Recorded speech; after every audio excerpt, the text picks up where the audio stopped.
Ada 3 Iya. salam nih. Selamat malam, shalom dan salam sadar, salam kemenangan. Jangan lupa Pak, salam kemenangan. Terima kasih Iya. Pak Yusuf. Ya, puji Tuhan, haleluya.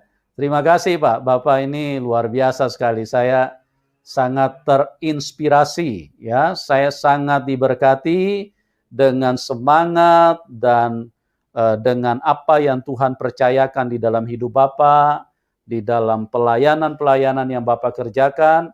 Bapak adalah orang yang luar biasa, yang bisa dicontoh oleh banyak orang Kristen, ya. Bahkan juga mungkin bisa dicontoh oleh banyak hamba Tuhan. Karena semangat Bapak di dalam menyatakan kebenaran itu adalah hal yang tentunya saya percaya bukan berasal dari manusia, Pak Kace, ya. Itu berasal dari Roh Kudus, kuasa Roh Kudus yang membangkitkan semangat roh yang menyala-nyala yang ada di dalam Anda, dan itu sangat memberkati kami semua. Oke, kita sambut dulu narasumber kita yang berikutnya adalah Bapak Lalu Fauzan. Selamat malam Pak Fauzan. Selamat malam. Salam yang diurapi dan diberkati. Ya, shalom. Salam alaikum. Salam sadar, salam dahsyat, salam kemenangan. Haleluya. Amin. Oh, Tuhan Yesus baik. Kedua tokoh ini adalah orang yang luar biasa, orang yang hebat. Ya. Mohon maaf di tempat kami hujan petir. Hari ini, halo. Hujan kilat tapi tidak mengurangi kesempatan untuk kita membongkar kebenaran.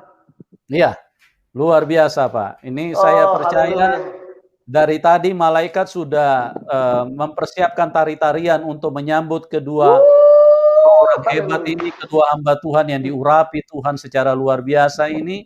Surga sedang bersuka cita pada malam hari ini karena kebenaran terus disuarakan, disampaikan kepada banyak orang. Oke, terima kasih kepada digejari dan tunggang langgang ini. Ya, terima kasih kepada kedua hamba Tuhan yang luar biasa ini. Saya sangat sukacita dan semua teman-teman yang ada di dalam link ini sudah menanti Pak, dan mereka juga sangat diberkati dengan kehadiran Bapak-bapak. Dan pada malam hari ini kami akan mendengarkan ya bagaimana pemahaman Bapak Fauzan dan Pak Kace tentang kebenaran yang menyatakan bahwa Tuhan Yesus itu adalah satu-satunya Tuhan. Amin. Ya, itu di dalam Injil sudah jelas tertulis. Tetapi ada hal-hal yang perlu Bapak berdua ini bahas supaya bagi banyak orang menjadi lebih jelas bahwa ternyata juga di dalam Al-Quran itu juga ternyata ditulis bahwa Tuhan Yesus itu adalah Tuhan. Oke, saya tidak berlama-lama lagi karena waktu kita sudah berjalan juga cukup terlambat. Dan saya langsung serahkan kepada kedua hambanya yang luar biasa ini. Silakan Pak. Oke, yang pertama saya mohon maaf dulu karena kondisi di tempat kami sudah kurang lebih 2 minggu tidak pernah hujan. Saya tidak tahu tadi pas jam 6 lewat itu udah mulai hujan lebat, petir lagi di tempat kami. Tapi saya percaya ada maksud dan rencana Tuhan untuk malam hari ini kita bisa mengetahui kebenaran. Dan firman Tuhan berkata, kebenaran yang kamu ketahui pasti memerdekakan kehidupanmu. Wow, luar biasa.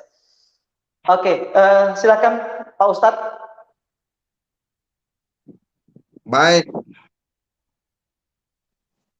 Ini duet maut ya. Siapa? Shalom. Assalamualaikum warahmatullahi wabarakatuh. Waalaikumsalam warahmatullahi wabarakatuh. Wasyukurillah. Alhamdulillah arsala rasula. Isa fa innahu ruhullah wa kalimatuhu. Saya jadi pengen ketawa lagi, kayak balik lagi ke Islam. Astagfirullahaladzim. Dulu kalau saya sering berdoa Pak Ustadz waktu saya jadi imam ya.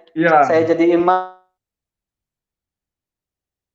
Saya berdoa Bismillahirrahmanirrahim. Alhamdulillahirabbil alamin. Hamdan na'iman sakirin. Hamdan ya mahu yukafi mazidah. Nah, itu padahal saya nggak nangis. Tapi supaya aura ke belakang itu mereka sampai amin, amin, amin. Betul. Nah, Saya bertobat itu. Ketahuan pembohong. Saya bertobat. Saya bertobat dan saya minta ampun sama Tuhan. Hari ini saya tidak mau lakukan itu karena saya sudah menerima dan menikmati kebenaran yang daripada Yesus Kristus. Haleluya. Kanda mohon izin, malam hari ini kita mau sharing. Kebetulan ini menjadi pergumulan secara pribadi buat saya, karena saya dari tahun 2000 sejak saya bertobat menerima Yesus sebagai Tuhan dan Juru Selamat dalam hidup saya tidak konsisten untuk membaca Al-Quran. Kalau dulu sebelum saya bertobat itu wajib setiap tahun itu pasti khatam karena kami tadarus ya. Dan yang saya mau bertanya malam hari ini, apakah Isa dalam Al-Quran itu sama nggak dengan Yesus yang kita percayai dalam Alkitab? Karena saya mempelajari bahwa Nabi Isa itu dia lahir dari seorang perawan yang bernama Maryam tanpa menikah, berarti tidak mempunyai suami. Itu dalam Al-Quran, dalam surat Maryam ayat yang ke-20. Bahkan di sana juga dikatakan Isa lahir di bawah pohon korma. Nah ini dulu waktu saya sekolah, waktu di Aliyah, saya belum pernah diajarkan sama ustadz saya, sama guru-guru saya untuk membahas tentang Isa Al-Masih. Tetapi ketika saya tahun 2000 saya mengejar orang-orang Kristen sampai di Bali dan saya masuk penjara di situ saya banyak belajar tentang Isa Al-Masih. Karena pemahaman saudara kita yang Kristen dulu bahwa Isa Al-Masih yang ada dalam Al-Quran sama Isa Al-Masih yang ada dalam Alkitab itu sama. Tetapi ketika saya pelajari, saya gali lagi di dalam Al-Quran dan di dalam Injil, itu sangat beda sekali. Bagaimana menurut Bapak Muhammad Kece dengan apa yang disampaikan sama Muhammad kepada umatnya? Terus di sana dikatakan bahwa dari bayi Isa telah melakukan mujizat, yakni dapat berbicara. Maryam 30 sampai 33. Isa diangkat oleh Allah ke surga, berarti tidak disalib. Ya, di dalam An-Nisa ayat 157 sampai 158. Mungkin nanti kita bisa baca ini bersama. Terus Isa hanya seorang nabi saja dalam Maryam ayat 30. Di sana juga dikatakan Isa bukan seorang juru selamat dalam Az-Zurub ayat 59. Tapi kalau saya membaca dalam Alkitab, Yesus Kristus itu atau yang dikenal sama saudara kita bahwa Isa Al-Masih itu Yesus lahir dari perawan Maria dengan mempunyai seorang suami yang bernama Yusuf. Walaupun sampai Yesus lahir mereka tidak bersetubuh. Dalam Matius 1 ayat 25. Jadi Yesus murni lahir tanpa adanya hubungan biologis antara pria dan wanita. Yang kedua, Yesus lahir di sebuah rumah dan dibaringkan dalam palungan. Nah, kalau di dalam Al-Quran kan Yesus Isa lahir itu di bawah pohon korma. Itu cerita dari mana? Setelah saya gali-gali ternyata wah, ini dongeng-dongeng yang kayak gimana, seperti dongeng Abu Nawas, seperti akal saya sebelum saya bertobat. Oke, terus Yesus melakukan mujizat pada umur 12 tahun kalau dalam Alkitab, yakni berbincang-bincang dengan alim ulama orang pinter di Israel waktu itu di dalam bait Allah. Ya, terus Yesus mati di atas kayu salib sebagai juru selamat. Sedangkan dalam Islam itu dalam Al-Quran Isa tidak mati, langsung diangkat oleh Allah. Nah, yang diserupakan itu adalah muridnya. Saya tidak tahu murid siapa yang diserupakan dalam Al-Quran. Dan saya di sana disarankan bahwa Allah itu sebaik penipu. Waduh, luar biasa sekali yang saya ini mungkin yang saya rindu untuk kita mau sharing bersama malam hari ini. Terus selanjutnya Yesus mati dari kayu salib sebagai juru selamat dalam Matius 27 ayat 32 sampai 56. Yesus adalah nabi. Betul, dalam Matius 13 ayat 57 juga disampaikan Yesus adalah nabi, Yesus adalah guru. Matius 8 ayat 19 pasal 19 ayat 16 juga banyak sekali di sana, nanti mungkin kita akan bahas. Yesus juga Tuhan. Ya, di dalam Injil ini dikatakan Yesus bukan hanya sekedar nabi, dia juga guru, dia juga Tuhan. dalam Yohanes 11 ayat 32. Bahkan Yohanes 13 ayat 13 di sana dikatakan, kamu menyebut aku guru dan Tuhan, dan katamu itu tepat, bahwa aku adalah guru dan Tuhan. Nah, selanjutnya Yesus merupakan juru selamat atau Mesias. Nah, ini yang saya baca dalam Alkitab, Injil yang saya pelajari, yang saya imani sekarang. Dan yang kedua yang mungkin perlu kita sharingkan malam hari ini, kalau memang betul Yesus itu adalah Isa, atau Yesus itu sebagai Tuhan dalam Al-Quran, apakah bisa diterima dengan iman kita sekarang ini? Dan saya membaca dalam Al-Quran bahwa kami dulu orang-orang Islam itu percaya kepada kitab-kitab. Kitab Taurat, kitab Zabur yang diturunkan kepada Nabi Daud, kitab Injil yang diturunkan kepada Isa Al-Masih yang mereka percayai. Tapi saya membaca dalam Al-Quran, belum pernah saya temukan Injil itu yang mana. Sedangkan di kita, di dalam Alkitab itu ada Injil. Injil Matius, Injil Markus, Injil Lukas, Injil Yohanes, seperti itu Bapak. Mungkin kita bisa sharing Bapak, tapi yang pertama tadi, pertanyaan saya yang pertama tadi itu, apakah Bapak sependapat dengan saya bahwa Isa Al-Masih atau Yesus Kristus yang dalam Al-Quran itu beda dengan Yesus Kristus atau Isa Al-Masih yang kita percaya dalam Alkitab? Baik, terima kasih. Sebelum ke topik pembahasan, mungkin saya akan menyampaikan dulu secara jujur, terutama kepada orang-orang yang beragama Kristen. Jadi takutnya saya nanti dituduh menipu lagi. Jujur, saya identitas KTP saya Haji Muhammad Kosman. Takutnya nanti ada yang mau transfer rekening nggak jadi orang Kristen. Wah, ini begitu. Berarti rukun Islam Haji. sudah komplit ya? Ya, Haji Muhammad Kosman.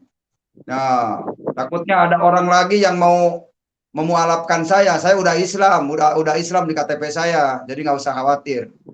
Begitu. Masya Allah. Nah, cuman KTP dunia untuk Islam, ini dunia. Hati saya untuk Yesus. Begitu Amen. Ceritanya. Wow, kenapa? Biasa. Kenapa perahu dua? Enggak. Memang saya statusnya agama Islam. Karena agama Islam itu belum bisa dihilangkan oleh Pak Jokowi sekarang. Masih mayoritas soalnya. Islam itu adalah kekuasaan, raja. Jadi status bisnis saya Islam. Ya. Karena Islam itu adalah organisasi. Jadi kalau ada donatur dari agama apapun, nggak usah takut. Saya ini memang milik Kristus. Makanya saya selalu mengabarkan Kristus. Memang KTP belum bisa berubah. Saya 4 kali mau berubah, halangannya banyak. Ada mati lampu lah, ada pejabatnya tidak ada. Ada aja. Setiap 5 daerah saya mau ganti KTP tidak jadi. Ternyata Tuhan punya rencana. Mau mengabarkan Injil sedahsyat ini. Jadi Tuhan tahu apa yang akan saya alami. Ternyata saya gara-gara menyampaikan kitab kuning kan saya dilaporkan ke Polda. Gara-gara pakai ayat Quran saya dilaporkan ke Polda. Ya saya orang Islam punya hak dong menyampaikan ayat Al-Quran. Karena memang dari dasarnya background saya dari kecil mengajarkan Al-Quran. Itu. Betul, sepakat. Mengajarkan fikih. Nah, saya menyampaikan kepada orang lain bahwa kitab ajaran Islam itu kitab kuning, kitab fikih. Nah, saya juga dulu dari kecil belajar di situ. Maka sekarang saya kasih tahu ke publik supaya jangan merasa paling benar mengikuti kitab kuning, itu tujuannya. Nah, makanya ini perlu dijelaskan dulu, takutnya ada yang mau transfer ragu-ragu, oh Pak Haji ternipu katanya Pak Haji, kan begitu.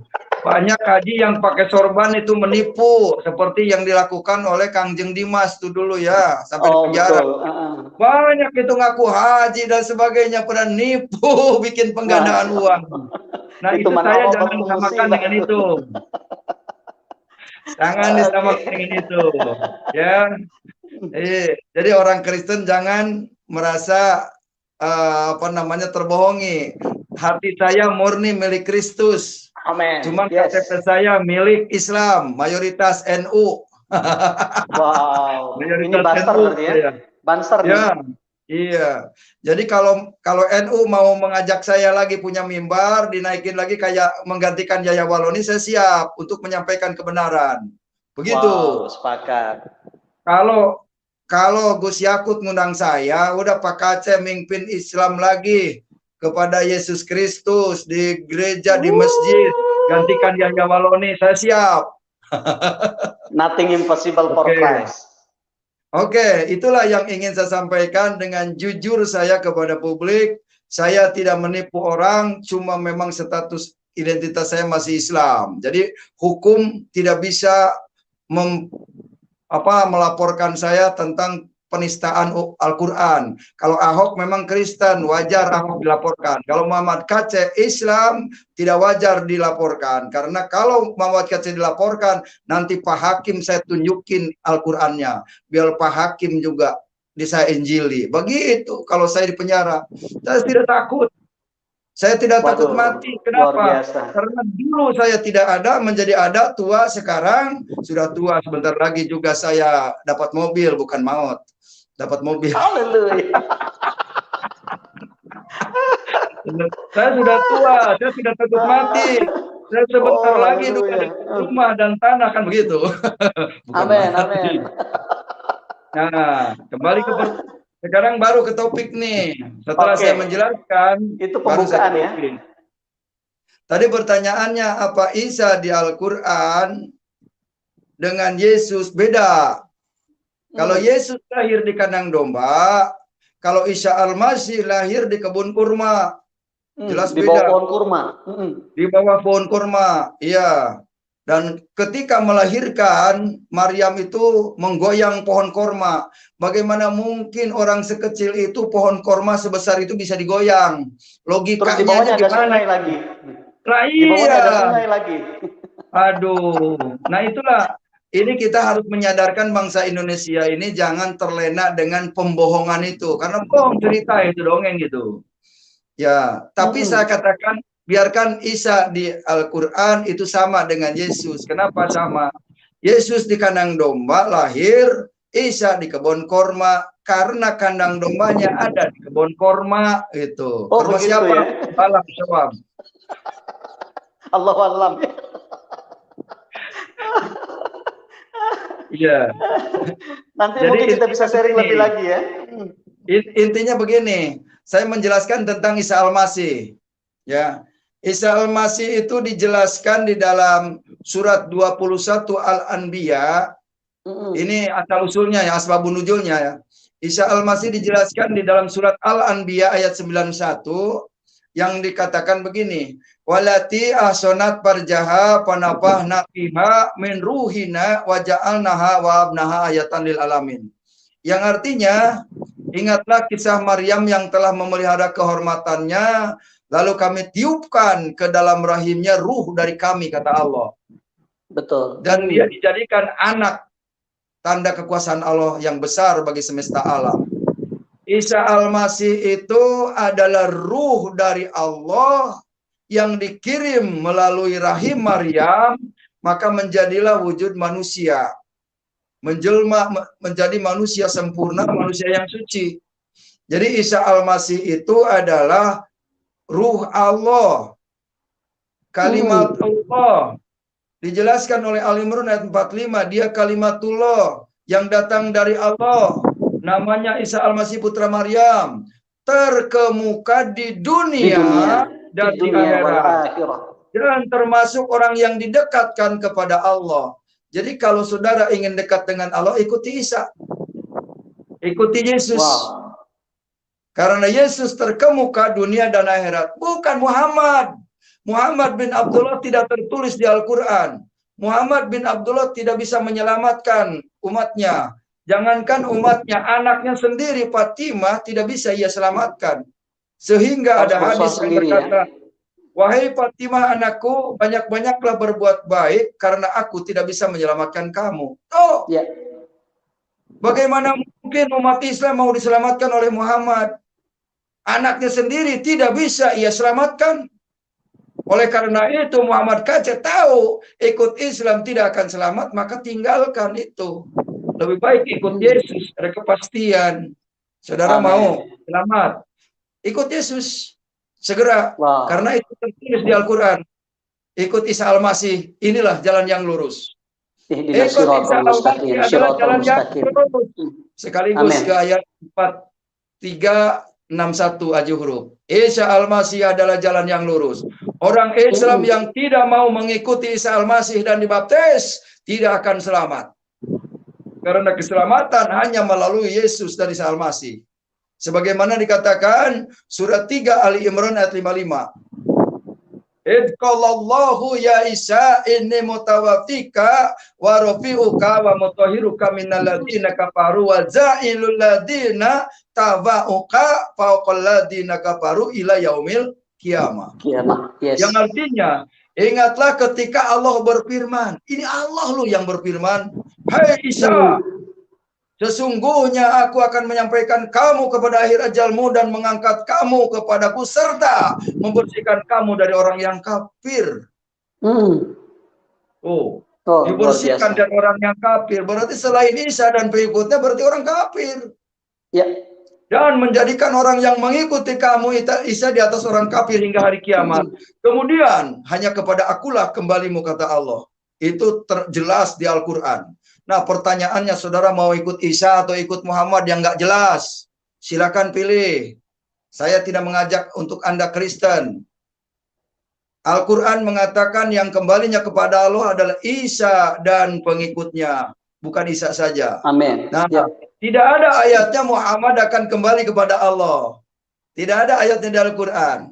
Makanya ini yang paling penting. Saudara kemana mau pergi? Kepada Allah, ikut Isa, ikut Yesus. Begitu. Nah itulah perbedaannya. Kalau Isa di Alkitab, Isa di Al-Quran, Yesus di Alkitab. Dan ingat, ingat Al-Quran berkata, lastum ala sayin hatta tuqimu Taurata wal Injil. Kamu tidak dipandang beragama sedikit pun sehingga kamu menegakkan ajaran-ajaran Taurat dan Injil. Taurat dan Injil. Kalau saudara percaya kepada Al-Quran, harus ikuti Taurat dan Injil. Di mana adanya Taurat dan Injil? Tuh di Pak Pauljan. Silakan datang ke Pak Pauljan minta Taurat dan Injil. Ya? Iya, di Bible adanya. Oke, saya mau maaf. Di Mesir tidak ada Taurat dan Injil. Di Mesir tidak ada Taurat dan Injil. Yang ada Al-Quran. Al-Quran menunjukkan mengikuti Taurat dan Injil. Di dalam Taurat dan Injil ada petunjuk cahaya yang menerangi untuk takwa. Jadi kalau tidak mengikuti Taurat Injil, takwanya tidak benar di hadapan Allah. Tidak sempurna. Tidak sempurna. Itu saja sementara jawaban perbedaan Isa Al-Masih dengan Yesus. Oke, ya. Tadi kebetulan disinggung masalah Taurat dan Injil. Nah, di dalam Al-Quran ada nggak Taurat dan Injil? Karena saya melihat dari sejarah Nabi Abraham, Nabi Ishak itu tidak berurutan. Itu seperti dongeng yang bersambung seperti itu, Bapak Muhammad. Baik. Yang mana yang disebut Taurat dalam Al-Quran dan Injil dalam Al-Quran? Saya jawab, di Al-Quran tidak ada Taurat. Yang ada di Al-Quran adalah sapi betina. Ya, betul. Yang ada di Al-Quran adalah Anisa. Yang ada di Quran adalah lebah. Yang ada di Al-Quran ada ankabut, laba-laba. Yang ada di Al-Quran adalah jin. Surat jin. Surat jin, iya. Betul. Ada pesan jin. Kalau mau ke Ka'bah, kata naik pesawat, wirid surat jin. Dari semalam 40 kali. Nah, di Quran itu tidak ada Taurat. Yang ada cerita ayatnya ada yang hampir mirip dengan cerita Taurat karena memang Al-Quran itu sebagian dari ayat-ayat Alkitab. Kalau Taurat tidak ada, cuma ayatnya ada yang mirip dengan Taurat begitu.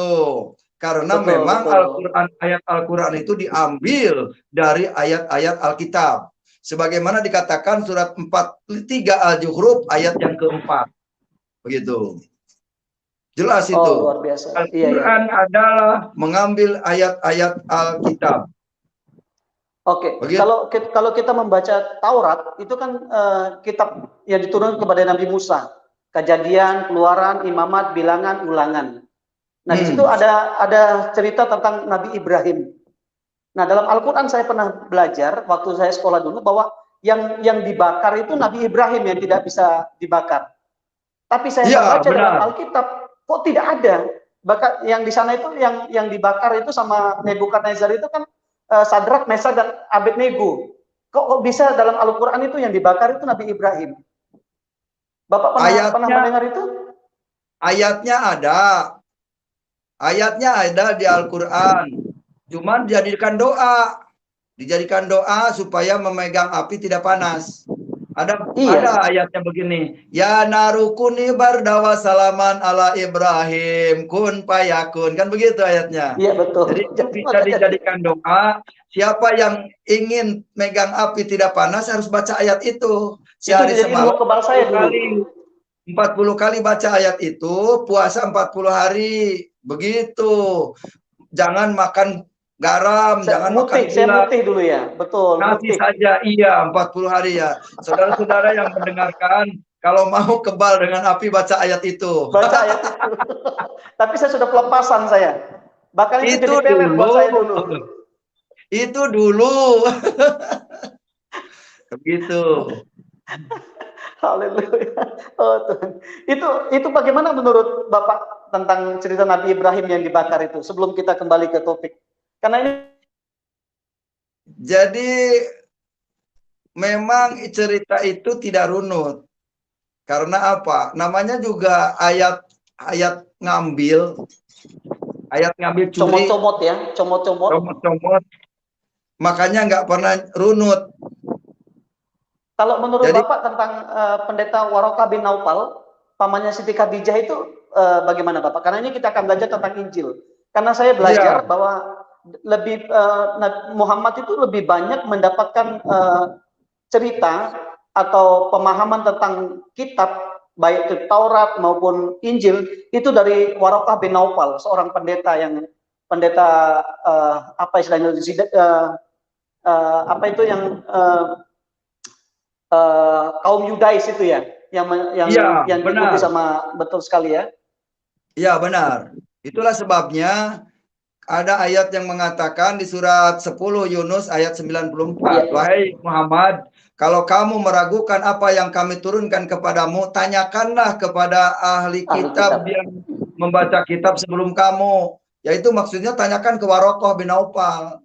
Jadi semuanya itu petunjuk. Makanya dapat berarti petunjuk tidak dari 100% wahyu itu diterima dari malaikat Jibril. Dari Jibril, ya. Jibril itu baik orangnya. Ya.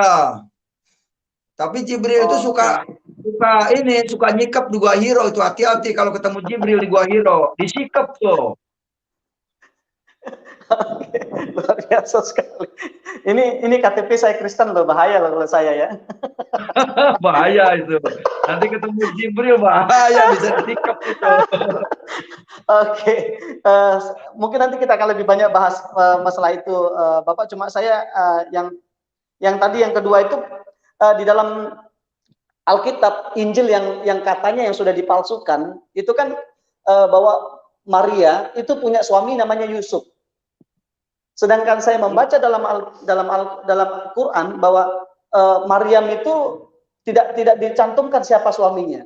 Bahkan yang bikin saya heran, yang bikin saya bertanya-tanya sampai sekarang, apakah Maryam itu sama dengan Maria yang kita percaya dalam Alkitab? Karena di sana Maryam adiknya Harun. Berarti itu kan saudaranya Musa. Kan jauh sekali itu silsilah keturunannya. Bagaimana menurut Bapak? Supaya saya juga bisa plong ya untuk menjelaskan kepada umat yang saya layani di pulau saya. Ya, jadi memang benar ada cerita ayat yang bunyinya seperti itu bahwa Maryam melahirkan Isa Al-Masih, katanya saudaranya Harun, anaknya Zakaria. Nah betul sekali, itu memang dicatat sekali dalam Al-Quran. Anaknya Imron, Maryam itu anaknya Imron. Entah itu Imron orang Cirebon atau Imron orang Jakarta, saya tidak paham itu. Jangan bikin saya tertawa kayak gini, jadi nggak enak saya. Oh, Tuhan ampuni hamba-Mu sebab dia tahu apa yang dia katakan.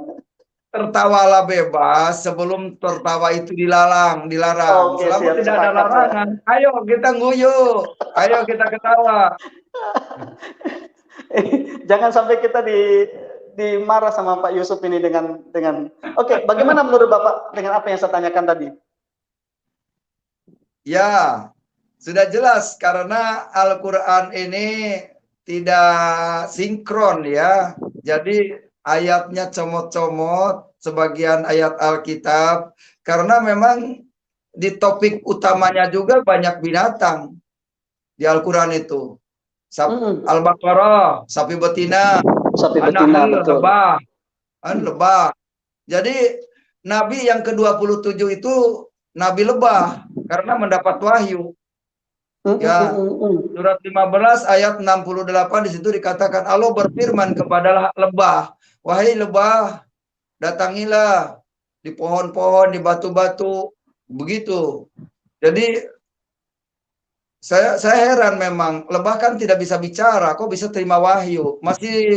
Masih lebih istimewa Nabi lebah daripada Nabi Muhammad. Kenapa? Karena Muhammad terima wahyu harus melalui Jibril. Sedangkan Nabi lebah langsung dia terima langsung wahyu. Jadi aneh di situ kalau Nabi Muhammad tuh yang didoakan. Tapi memang Nabi Muhammad itu maha tinggi. Allah aja bersolawat kepada Nabi Muhammad. Mendoakan ya, bersafaat ya. Ya ayyuhalladzina amanu sallu taslima. Nah, itu dia. Al-ajab. Allah aja bersolawat kepada Nabi. Jadi derajat Allah dengan Nabi itu lebih tinggi derajat Nabi Muhammad. Begitu. Makanya kalau ada yang melecehkan Nabi, lihat kejadian di Prancis. Itu melecehkan Nabi, dibinasakan. Kalau ada yang melecehkan Nabi, hati-hati. Tapi melecehkan Allah masih mending. Ini melecehkan Nabi, bahaya ini. Kalau yang melecehkan Nabi, makanya kita jangan melecehkan Nabi, beritakanlah kebenaran. Apa yang tertulis di Al-Quran kita ceritakan kepada publik. Kalau tidak ada yang tidak tertulis di Al-Quran, jangan kita sampaikan ke publik karena akan menjadi hoak dan mengada-ngada, jadi dusta. Apa yang tidak ada di Al-Quran, yaitu nama Muhammad bin Abdullah itu tidak ada di Al-Quran. Lebih terhormat Nabi lebah ada tertulis di Al-Quran nama lebah. Begitu. Iya, dalam Al-Quran juga. Kalau kita bandingkan dengan nama Isa Al-Masih sama Muhammad, itu jauh sekali. Saya membaca Isa Al-Masih 75 nama. Iya, nama Muhammad itu hanya ada di dalam surat Muhammad saja kalau tidak salah itu ya. Hanya 25 nama saya baca dalam Al-Quran. Nama Muhammad itu cuma 4 kali disebut. Di satu surat Al-Imran, yang kedua surat Al-Ahzab, surat 33 Al-Ahzab, yang ketiga di surat Al-Fat, surat 48 Al-Fat, yang keempat surat Muhammad. Itu pun satu ayat. Dan itu yang sesuai dengan original tag-nya. Kalau nama Muhammad yang lainnya dalam kurung doang, penafsiran tambahan ya. Penerjemah, ya benar. Penerjemah Al-Quran itu tafsiran mereka supaya pikiran orang itu kepada Muhammad itu. Padahal sebenarnya Muhammad itu banyak. Imam Syafi'i saja Muhammad bin Idris. Betul. Makanya Muhammad bin Abdullah tidak ada di Al-Quran. Yang ada salatullah salamullah ala toha Rasulullah. Toha Rasulullah itu bukan Muhammad. Begitu. Oke. Ya, salamullah ala Rasulillah. Salatullah salamullah ala Yasin Habibillah.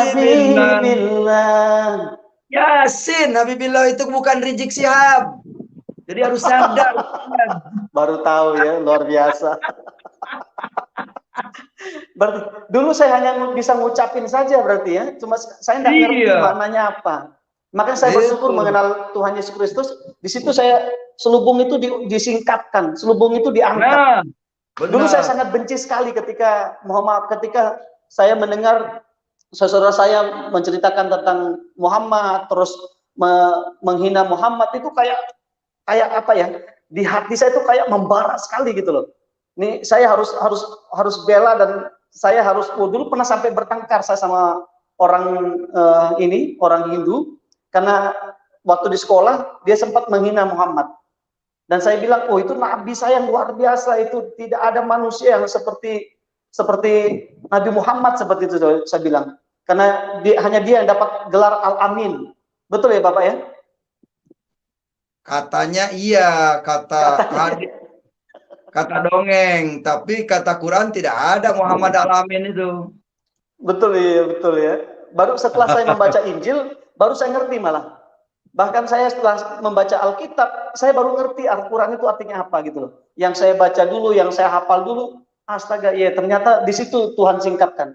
Makanya saya tidak heran kalau hari ini banyak saudara kita yang Muslim, yang Islam, yang berkata Islam, itu kenapa masih ngekeh gitu loh. Karena selubung itu belum diangkat dari hidup mereka, dari wajah mereka, dari mata mereka. Dan saya kemarin saya nonton di channel saudara kita yang Muslim. Saya waktu pas buka itu ternyata yang dibahas Pak Muhammad Kacci. Saya dengar situ, apa itu Muhammad Kacci itu, dia nggak ngerti tentang Al-Quran, dia nggak ngerti tentang Injil, dia nggak ngerti semua. Itu hanya, sedang, oh Tuhan, dia belum tahu nih kalau ketemu sama kita nih bisa kita telanjangin semua ini.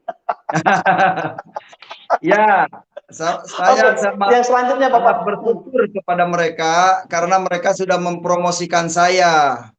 Ya, karena saya itu sudah tahu Injil yang asli. Kalau mereka tahu Injil itu nama doang. Kalau saya sudah tahu Injil yang asli, sudah tahu Allah yang asli, sudah tahu Tuhan yang asli. Kalau mereka kan nama Allah cuma kata orang Arab. Tuhan mereka itu kata orang Arab. Injil yang asli juga dongeng kata orang Kristen. Tapi kalau saya sudah tahu Injil yang asli, Quran yang asli, dan Allah yang asli. Begitu. Jadi saya tidak mungkin dapat dibohongin lagi oleh orang-orang para pembohong. Begitu. Saya paham Injil asli. Oke, Bapak. Injil asli itu tingginya Injil asli itu sekitar 176 cm itu tingginya. Kok saking banyaknya Injilnya.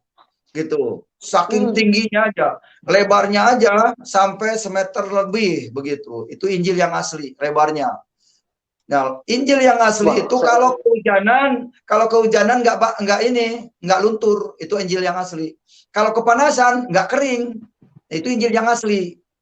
Malah kepanasan malah banjir dia, malah basah. Kepanasan. Oh gitu ya. Itu Injil yang asli. Kalau Injil palsu dijemur kering, disiram air, rusak. Nah, itu Injil palsu. Injil asli itu dijemur, tidak kering, terus disiram, tidak rusak. Nah, itu Injil asli. Nah, itu adanya di saya sekarang. Saya punya Injil. Wah, besar itu. Ayat-ayatnya tuh. Itu Injil asli itu bukan Muhammad Kece itu? Ya. Kalau Muhammad Kece ini Muhammad Injil asli itu bukan Muhammad Kece. Muhammad kesaksian cerdas, itu Muhammad Kece namanya. Kesaksian cerdas. Bisa menyaksikan Yesus Kristus. Kebenaran. Saya kira Injil yang asli itu ada kita ini, suratan Kristus yang hidup. Ya, makanya saya bilang tadi Muhammad Kece itu Injil yang asli. Iya, kamu adalah suratan Kristus yang hidup, yang dapat dilihat, yang dapat dibaca oleh semua orang. Iya. Jadi kata Pak Lopot, jadi Kece Cornelius, Kece Paulus, dan Kece Yesus. Yesus Kece katanya. Kata Pak Lopot. Yesus Kece, keren. Oke, pertanyaan saya selanjutnya Bapak, yang tadi itu. Ini kan Injil, kita bicara tentang Injil. Tadi masalah Taurat, Zabur, dosa kita bicarakan lah, apa yang diturunkan kepada Nabi Daud. Ini sekarang masalah Injil. Isa diangkat Allah naik ke surga, berarti kan tidak disalib. Sedangkan di dalam Al-Quran juga kita baca bahwa berbahagialah waktu aku dilahirkan, waktu aku wafat, waktu aku dibangkitkan, waktu aku naik ke surga, seperti itu. Ini dalam Al-Quran pun saya baca seperti itu, Bapak. Ya. Di sini dikatakan bahwa Isa itu enggak mati, enggak melewati salib. Itu langsung diangkat. Nah, bagaimana menurut Bapak, apa yang Bapak bisa jelaskan dari ayat ini? Ya, kalau orang sudah tahu ayat itu seperti itu, kita bandingkan. Surat 19 Maryam ayat 33, Isa itu Betul. lahir, mati, dan dibangkitkan hidup kembali. Betul. Terus surat An-Nisa ayat 157, Isa itu tidak mati, langsung diangkat. Nah, di sini Anda bisa menentukan, ternyata Al-Quran itu kontradiksi. Antara ayat surat 19 Maryam 33 dengan ayat An-Nisa ayat 157. Nah, di situ akan sadar kita. Kalau orang sadar pasti tahu, oh ternyata Al-Quran itu kontradiksi. Ketika ayat dengan ayat yang satu dengan ayat yang lain ya, surat yang lain ya. Iya, berarti itu kontradiksi. Ya saya bersyukur kalau Anda sudah bisa menemukan bahwa ayat Quran itu kontradiksi sebenarnya, tidak sejalan. Oke. Berarti itu Injil palsu. Itu bukan Injil tapi Al-Quran. Al-Quran surat 19 Maryam ayat 71 dan surat 4 An-Nisa ayat 157. Di situ kan berbeda. Jadi tidak ada sinkronisasi. Sementara di Al-Quran tidak ada perikopnya. Bagaimana kita menafsirkannya kemana? Begitu. Itulah sebabnya umat Islam lebih memilih hadis kitab karangan karena hadis itu ada asbabun nuzulnya dan ada perawinya. Jadi lebih percaya kepada perawi. Mau bohong mau kagak yang penting apa kata perawi. Begitu. Karena untuk menjelaskan Al-Quran mereka itu bingung. Ternyata kontradiksi ayatnya. Begitu.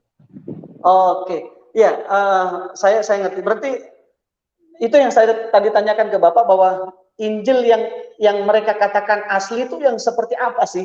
Apakah, makanya tadi saya bilang apakah itu yang disebut Injil tentang cerita Nabi Isa lahir dari perawan Maryam, terus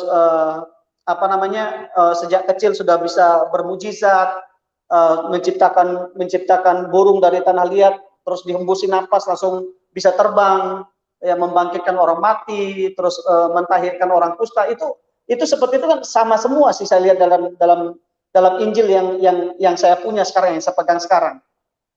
Nah, itu Injil yang asli. Itu Injil yang asli itu yang bercerita seperti itu. Berarti yang Isa fa innahu rahullah wa kalimatuhu itu Injil yang asli. Nah, itu Injil yang asli itu. Makanya sudah saya gambarkan tadi, Injil yang asli kalau disiram nggak hancur, dijemur nggak kering. Nah, itu Injil yang asli.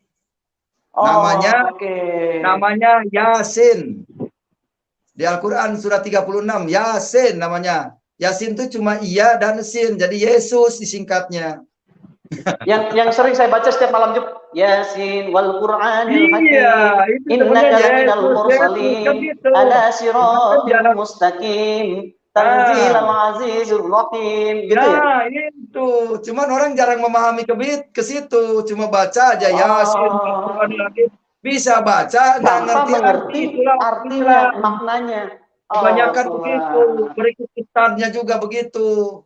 Makanya mereka ngarang-ngarang di dalam salib Kristen ada jin kafir. Haleluya, kan gitu. Padahal tidak ada di salib itu, takut jin itu sama salib. Yang ada jin itu di Al-Quran surat 72 al-jin. Astagfirullah. Di masjid yang ada jin, yang banyak jin itu, hati-hati. Kebanyakan jin itu dari Yaman, hati-hati, dari Yaman katanya. Ada ustadz yang mengatakan Rasulullah ketika mau sembahyang datanglah sekelompok jin dari Yaman katanya. Itu ada videonya. Jin dari Yaman. Jadi jin dari Yaman datang ke Mekah, diislamkan oleh Nabi Muhammad. Begitu, maka Muhammad itu Islam ada jin kafir ya. Sebagaimana dikatakan surat 72 Al-Jin ayat 19 bahwa Nabi Muhammad dikerumuti jin-jin dari Yaman. Berarti qul a'udzu birabbin nas malikin nas ilahin nas min syarril waswasil khannas. Itu larinya ke siapa? Siapa yang disebut raja jin? Kepada Bukan. Aladi wasis kul a'udzu birabbin nas itu yang maksudnya Tuhan manusia. Siapa Tuhan manusia? Yesus. Malikin nas, raja manusia. Siapa raja manusia? Yesus. Amin. Ilahi nas. Manusia ilahi siapa? Yesus. Kalau yang membisikkan di dalam hatinya tidak boleh percaya Yesus, itu dari jin yang berbentuk manusia. Itu maksudnya. Yang menghalang-halangi percaya Yesus Tuhan, itu adalah jin yang dari dalam hati manusia. Begitu. Itu mungkin yang disebut sama yang tadi itu jin di salib itu ya? Iya, makanya banyak orang kalau sudah kesurupan jin, lihat aja demo berjilid-jilid, ya kan, melawan pemerintah, tidak mau sidang, kemasukan jin itu. Iya, saya heran juga dulu ya. Saya mohon maaf dulu, saya sering bilang Allahu Akbar, saya bakar gereja. Allahu Akbar. Itu kemasukan jin. Sekarang jinnya udah keluar kan? Astagfirullah, udah pelepasan. Makanya tidak ada dengan kekerasan sekarang, hanya dengan kasih. Iya. Karena Allah itu kasih. Keluar, pasti jadi soleh, jadi anak soleh, jadi ahli sorga. Karena jin itu tidak mau tempatnya sorga, dia maunya di neraka. Makanya membawa jiwa sebanyak mungkin ke neraka. Karena jin itu tempatnya di neraka. Karena jin dan manusia yang pengikutnya tempatnya di neraka. Sebagaimana dikatakan Quran, surat 7 Al-A'raf ayat 179. Bahwa jin dan manusia akan memenuhi neraka jahanam. Makanya jangan jadi pengikut jin sekarang, udah berhenti, stop. Kabarin saudara-saudara jangan jadi pengikut jin. Bertobatlah, sebab kerajaan Allah sudah dekat. Haleluya. Puji Tuhan. Seru ini. Dulu ada teman saya waktu ngejar-ngejar orang Kristen ke Bali itu, ada teman saya Ustadz, dia berkata begini sama saya, Bapak. Loh, kamu hati-hati. Karena kamu sudah murtad, darahmu halal. Wih, saya sempat takut juga sih. Darahmu halal itu kan, karena bagi mereka, kalau saya sudah keluar dari Islam itu kan, darah saya halal. Kepala saya ini, kalau bisa membunuh saya itu 72 bidadari yang mereka dapatkan. Kalau membunuh orang kafir itu sama seperti membunuh 40 orang Yahudi, kalau tidak salah, betul Bapak ya. Pernah Bapak baca di dalam Al-Quran seperti itu ya. Dan itu yang membuat saya agak sedikit merasa terintimidasi Bapak. Tapi saya terus bagikan kasih kepada dia, saya ceritakan tentang betapa baiknya Tuhan dalam hidup saya kepada dia, dan saya dulu dia sangat anti sekali bahwa dia tidak percaya kepada bahwa Isa itu adalah firman Allah dan roh Allah. Tapi ketika saya bagikan kasih Kristus, terus saya ketika dia mengata-ngatai saya macam-macam, saya tetap bagikan kasih bahwa Allah yang saya punya sekarang itu adalah Allah itu kasih gitu loh. Dan saya bersyukur tahun 2016, 2017 dia langsung berkata Isa fa'innahu rahullah wa kalimatuh. Dia percaya bahwa Isa itu sesungguhnya roh Allah dan firman-Nya. Dan itu yang membuat saya bersyukur sampai hari ini, dan saya percaya ketika kita dulu saya mohon maaf, saya menyebut nama Tuhan itu dengan semangat, dengan gairah, dengan kemarahan, dengan apa ya, pokoknya, sangat anu sekali. Tapi ketika saya balas dengan kasih, saya tunjukkan bahwa Allah yang saya punya sekarang itu adalah kasih. Ketika kamu ditempelin pipi kiri, kasih pipi kanan. Ketika kamu dicaci maki, ketika kamu dikhianati, dipinah, tetap kamu membalas dengan kasih. Itu yang saya tunjukkan. Dan dia percaya bahwa Isa itu bukan hanya sekadar nabi, tapi dia percaya bahwa Isa itu sesungguhnya rohnya Allah dan kalimatnya dan firmannya.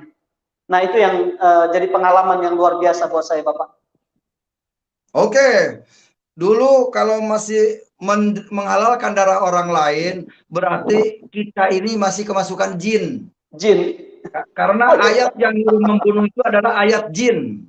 Perintah jin. Betul sekali, betul sekali. Kalau anakmu murtad dari Islam, bunuhlah demi kasihmu anakmu. Bagaimana orang sudah murtad, pasti masuk neraka, mati masuk neraka, tidak ada pertobatan. Itu ayat yang keliru, itu ayat jin, jangan diterima. Makanya kalau mau undang dakwah itu seleksi dulu, jangan sembarangan. Ustadznya kemasukan jin apa tidak gitu. Hati-hati. Ya, dulu yang bikin saya jadi heran itu kalau membunuh orang kafir seperti saya yang pernah murtad, itu sama seperti membunuh 40 orang Yahudi. Itu bagaimana menurut Bapak itu? Nah, itulah kena doktrin hadis Arab. Itu doktrin jin itu. Doktrin jin itu yang nyuruh begitu. Makanya tidak akan aman Indonesia kalau menggunakan ilmu itu. Indonesia itu akan berantakan, akan rusak, kacau, saling bunuh-bunuhan kayak di mana di Israel sana, Palestina.